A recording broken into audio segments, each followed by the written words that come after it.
So ಆನಿಮೆನ ಮಕ್ಳು ನೋಡ್ತಾರೆ ಅಂದ್ರೆ ಮಕ್ಳು ನೋಡೋ ಶೋ ಅಲ್ಲಿ ಇದೇನು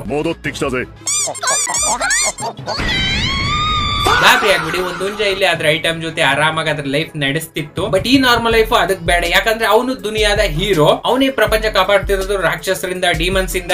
ನೀವ್ ಕೇಳಿದ್ ಕರೆಕ್ಟ್. ಈ ಆನಿಮೆ MC ಒಬ್ಬ ಹುಂಜ. ಇಲ್ಲ ಇಲ್ಲ ಇಲ್ಲ, ಇದು ಸಾಮಾನ್ಯ ಹುಂಜ ಅಲ್ಲ. ಇದ್ರ ಎಪಿಸೋಡ್ 1 ನೀವು ನೋಡಿ ಸಾಕು. ಅದ್ರಲ್ಲಿ ಲಿಟ್ರಲಿ ಆರಾ ಫಾರ್ಮ್, ಸ್ವ್ಯಾಗ್ ಎಲ್ಲ ಮಾಡ್ತಿದ್ದಾನೆ. ನನ್ ಇಡೀ ಲೈಫ್ ಅಲ್ಲಿ ಫಸ್ಟ್ ಟೈಮ್ ಈ ತರ ಆನಿಮೆ ನೋಡ್ತಿರೋದು. ಲಿಟ್ರಲಿ ಆ ಹುಂಜದಲ್ಲಿ ನನಗಿಂತ ನಿಮ್ಗಿಂತ ಜಾಸ್ತಿ ಆರಾ ಇದೆ. ಅಂಡ್ ಈ ಹುಂಜ ನಿಮಗೆ ಆಡ್ಕೊಳ್ಳುತ್ತೆ. ಅವ್ನ್ ಮುಂದೆ ಎಂತ ದೊಡ್ಡ ಪವರ್ಫುಲ್ ಶಕ್ತಿವಂತ ಆದ ಡಿಮನ್ಸ್ ಬಂದ್ರು ಕೂಡ ಲಿಟ್ರಲಿ ಅವ್ನ್ ಸೋಲ್ಸ್ ಆಗ್ತಾನೆ. ಆದ್ರೆ ಇಷ್ಟು ಓವರ್ ಪವರ್ ಶಕ್ತಿ ಇದ್ರೆ ಏನ್ ಪ್ರಯೋಜನ? ಕೊನೆಗೆ ಅವನ ಐಟಮ್ ಒಬ್ಬ ಕರಿಮ ಹೊಡಿತಿರ್ತಾನೆ ಇನ್ಲಾಸಿ. ಆದ್ರೂ ನಮ್ಮ ಮುಂಜಾ ಸ್ಯಾಡ್ ಆಗಲ್ಲ. ಅವ್ನ್ ಲಿಟ್ರಲಿ ಇರೋದೇ ಎಕ್ಸ್ಪ್ಲೋರ್ ಮಾಡೋದಕ್ಕೆ ಪ್ರಪಂಚನ. ಬಸ್ ಆಟ ಹುಡುಗಿ ಒಬ್ಳು ಹೋದ್ರು ಅಂದ್ರೆ ಇನ್ನೊಬ್ಳು ಬರ್ತಾಳೆ. ಸೊ ನಮ್ ಹುಡುಗಂಗೂ ಒಬ್ಳು ಮುಂದೆ ಹೋಗಿ ಸಿಗ್ತಾಳೆ. And animal rooster fighter. And literally ಇದೊಂದು ಅಮೇಸಿಂಗ್ ಎಕ್ಸ್ಪೀರಿಯನ್ಸ್ ಇರುತ್ತೆ. ಹೋಗಿ ನೋಡಿ. ಲಿಟ್ರಲಿ ಇನ್ನೊಂದ್ಸರಿ ಹೇಳ್ತಿದೀನಿ, ಇದೇ ನಾರ್ಮಲ್ ಶೋ ಅಲ್ಲ, ಚಿಲ್ಡ್ರನ್ ಅಲ್ಲ ಇದೇನೋ. ಸೊ ಪ್ಲೀಸ್ ಹೋಗಿ ನೋಡಿ.